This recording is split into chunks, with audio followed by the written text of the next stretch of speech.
this is News Plus on Viewer Television. I am Deborah Kaifi. Nigerian President Bola Tinubu was elected chairman of the Economic Community of West African States, ECOWAS. President Tinubu was chosen for the position at the 63rd Ordinary Session of the Authority of Heads of States and Government of ECOWAS in Bissau, the capital of Guinea-Bissau.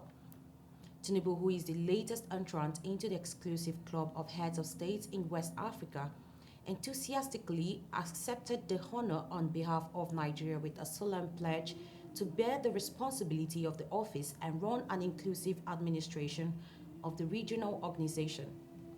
A press statement from Dele Alake, Special Advisor to the President on Special Duties, Communications and Strategy, says Tinubu warned that the threat to peace in the sub-region had reached an alarming proportion with terrorism and an emerging pattern of military takeover that demanded urgent and concerted actions. President Tinubu called for collective action from member states, pledging that under his leadership, frameworks would be harmonized to actualize the dreams of ECOWAS. The National Hajj Commission of Nigeria has threatened to sanction the state pilgrim welfare boards, agencies, and commissions that allowed pregnant pilgrims to travel to the Holy Land for pilgrimage. The commissioner in charge of planning, research, statistics, information, and library services, Sheikh Momo, stated this while answering questions from journalists in Makkah. No fewer than 9 pregnant cases were recorded during the just concluded Hajj exercises among Nigerian female pilgrims, out of which 3 deliveries and 1 miscarriage were recorded. But Sheikh Momo absolved Nakon of any wrongdoing, saying state officials were responsible for the unfortunate embarrassment and will face the consequences of their actions. He told journalists the Nakon conducted pregnancy tests for all pilgrims that came through it, and 2 of its female staff that were tested positive for pregnancy were stopped from coming for Hajj. The federal government has filed an 8-count charge against former Minister of Aviation Stella Odua at a federal high court in Abuja, accusing her of falsely claiming to have lost her National Youth Service Corps NYC certificate, among other allegations. The charge was filed on June 26, 2023, according to court documents made available to newsmen. This comes barely 13 months after the NYC claimed that the former Anambra North did not complete the mandatory 1-year program. One of the counts, the federal government alleged that Senator Stella Odua, sometime in the year 2011, at the Federal Capital Territory, Abuja, did forward her credential to the federal government of Nigeria, among which is an affidavit, an extract from police crime diary, that she lost her National Youth Service Corps certificate. The federal government added that the representation which led to her nomination as a cabinet minister is an offense contrary to Section 39, subsection 2A, and punishable under Section 39, subsection 2B of the same Act. Justice Donatus U. Okorowo of the Federal High Court in Abuja have issued an interim order instructing the Independent National Electoral Commission and 2 other parties to maintain the status quo regarding the planned trial of the suspended Adamawa resident Electoral Commissioner, Brek Hudu Yunusa Ari, at the Adamawa High Court. The court's decision came in response to a motion ex parte filed by Senator Aisha Binani Dahiru, the former All Progressive Congress APC governorship candidate in Adamawa, through her lawyer, MK Ondoka. Recall that Binani had filed a lawsuit against INEC, the Inspector General of Police, and the Office of the Attorney General of the Federation. She sought the court's interpretation on whether INEC has the authority to charge or arraign Hudu Yunusa Ari, the rec deployed for the Adamawa state election, while a tribunal is still examining the outcome of the gubernatorial election. In her motion, Binani's lawyer MK Ondoka filed a writ of summons seeking an interpretation of Sections 144 and Section 149 of the Electoral Act 2022. The acting Controller General of the Nigeria Customs Service, Bashir Adeni, says the management of the agency is reviewing its operations at the ports and borders. Adeni spoke on the sidelines of a sensitization workshop on the recently signed Custom Act. He said the agency wants to improve service delivery without compromising the country's security.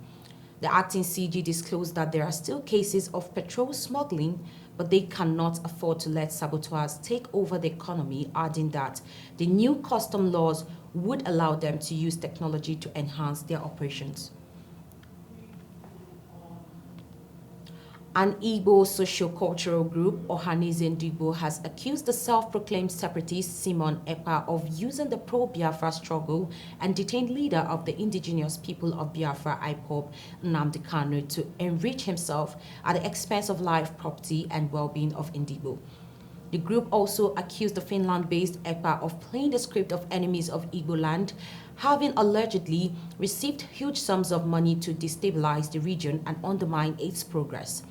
The national president of Ohanaeze Youth Council, Oku Nnabuike, said the group wondered why Finland has continued to harbor and allow EPA to use the European nation as a launch pad for what it described as deadly sit-at-home campaigns and destructive incitements.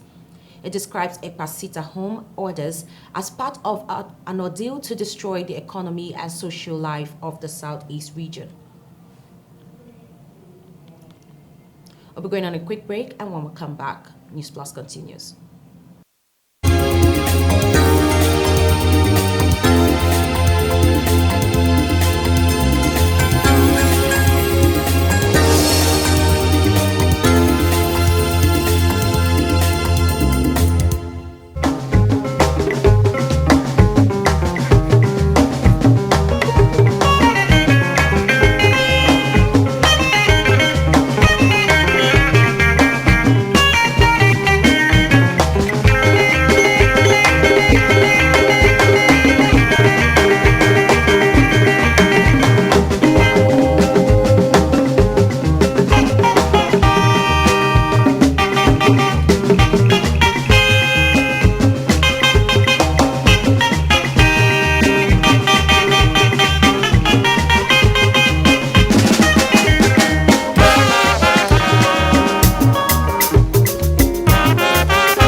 Inakwaje kama ya neno wamono okungwali boy katienti iluzia buloa onyo mebezi nani go okungwali boy katienti jabo iluzia wolo nana mwanne mebe onyo mebezi nani go Ogazi amaka wajina gomo Ogazi amaka wajina Osilio nyama Mkengeni tune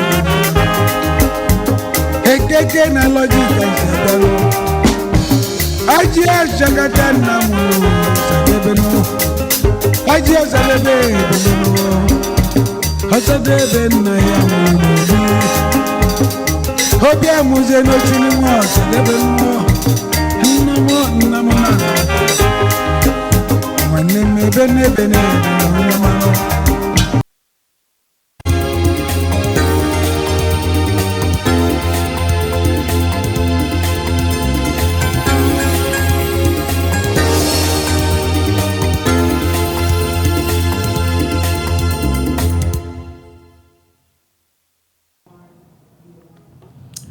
And the Nigerian Meteorological Agency has predicted sunshine and cloudiness from Monday to Wednesday across the country.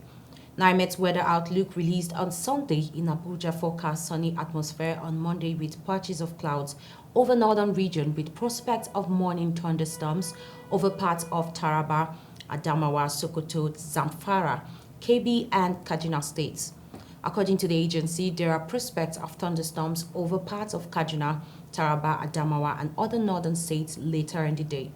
According to NIMET, sunny skies with patches of clouds are anticipated over the northern region on Tuesday with prospects of early morning thunderstorms over parts of Jigawa, Kaduna, and Kano states. Taraba State Governor Abu Kefas has declared free primary and secondary education in the state.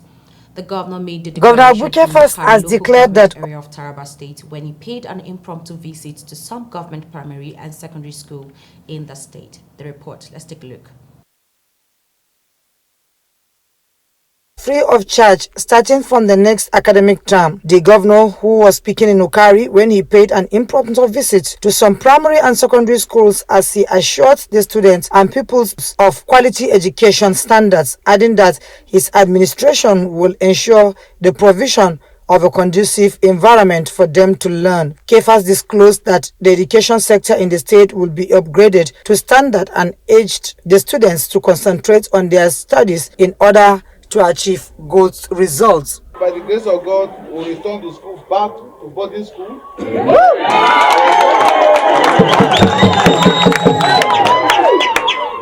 Secondary school, primary school, free of charge.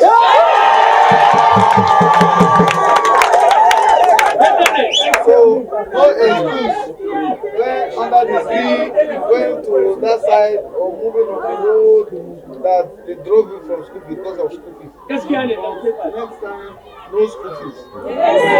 We'll make sure we provide all the necessary things you need so that you can concentrate on your studies. Some of the schools visited by the governor include Government Day Secondary School, Wapan Ngaku, Ebenezer Primary School Okari, St. Mary Primary School, and GSS Okari, among others. The governor took time to move around the schools to assess the structures and sat in the classrooms with students and pupils. The visit had top government functionaries from the state in the governor's entourage.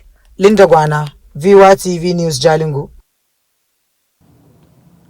Hyacinth Alia has condemned in strong terms the unprovoked attack on a community in the Ukum local government area of the state. Scores of people were reportedly killed in cold blood at Akuna village in Mbaterem, Ukum local government area by armed men suspected to be hoodlums. Reacting to the development in a statement by the state chief press secretary, Teso Kula, the governor said the news of innocent citizens being attacked and killed for no just cause was disappointing and quite disheartening. He lamented what he described as a heinous crime and a grave sin against God and mankind, directing security agents to arrest those behind the unlawful act and bring them to book. The governor sent his condolences to those who were bereaved of their loved ones in the attack and prayed for God's comfort over their lives. Now, Human Rights Writers Association of Nigeria has knocked out the Federal Capital Territory Administration over its planned demolition of more than 60 houses in the Trademore Estate in the Lugbe area of Abuja. The national coordinator Emmanuel Onwubiko at a press briefing in Abuja said the plans to demolish the estate after its development plan was approved by the Abuja Metropolitan Management Council as far back as 2004 makes the whole demolition agenda a nullity.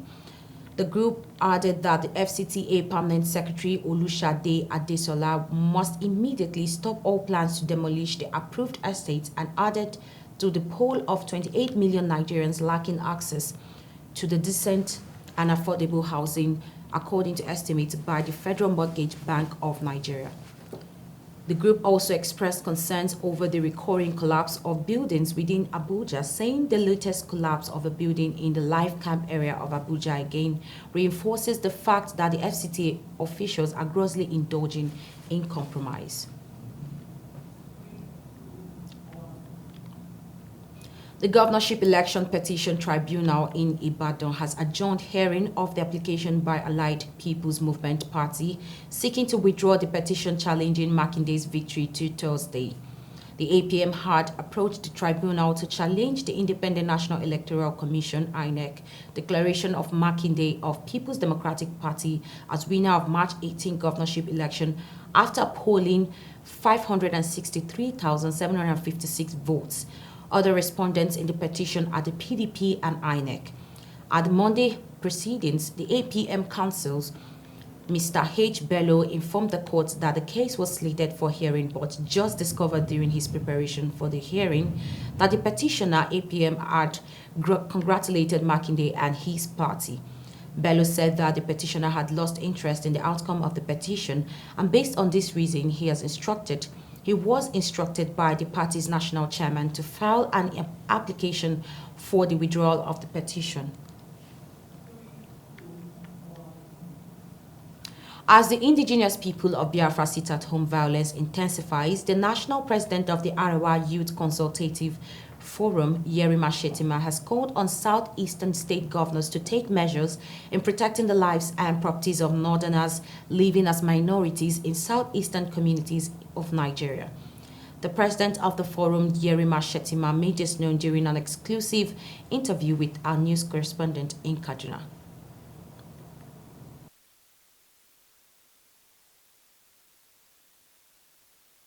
Where you have a democratically elected president, where you have elected governors, where you have local government chairmen, single-handedly people will pick into arms, live arms, and go into markets and attack innocent Nigerians in the name of agitations, in the name of sit at home, in the name of making points, forgetting that those people needed to come out on daily basis to sell and go to the market to fend for their family to survive.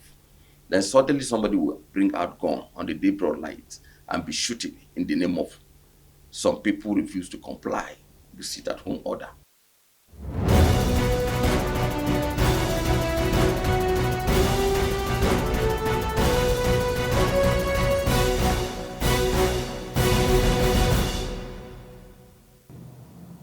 And on international news, U.S. President Joe Biden visited Downing Street and was greeted on the steps of number 10 by Prime Minister Rishi Sunak.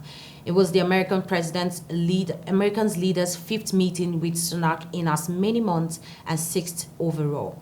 The pair shook hands and exchanged smiles as they posed for photographs on the steps of Sunak's residence. A discussion was then held in the garden of Downing Street and lasted just over 40 minutes.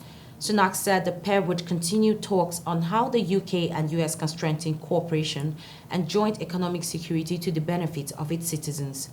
The two men discussed support for Ukraine ahead of tomorrow's NATO summit in Vilnius, Lithuania.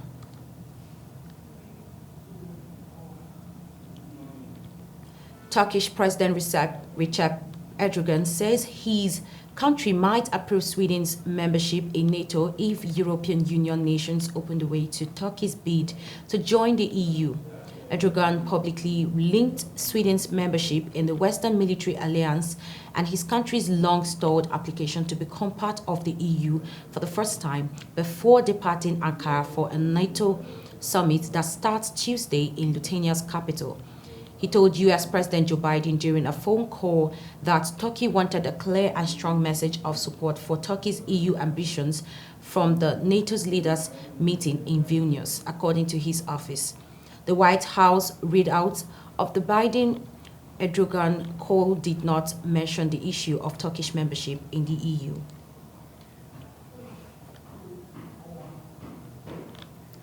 A U.S. comedian joined two other authors in lawsuits claiming artificial intelligence was trained on their work without permission.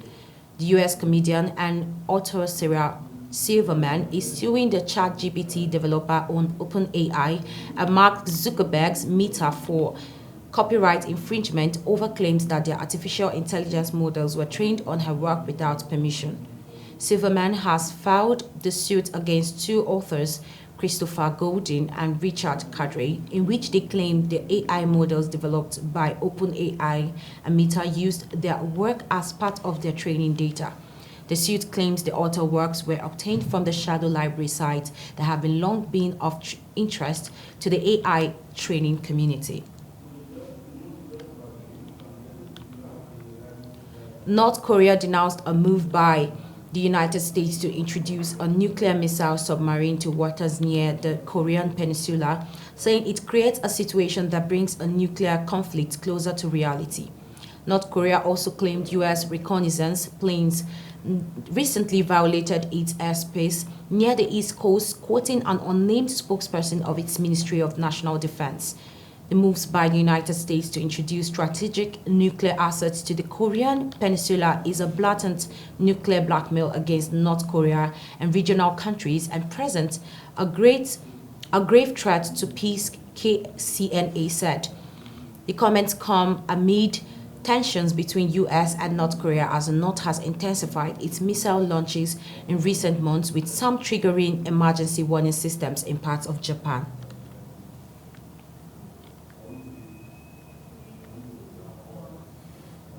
And that's all on News Plus. Many thanks for watching. I am Deborah Ndukaifi. Please stay tuned and enjoy the rest of our programs.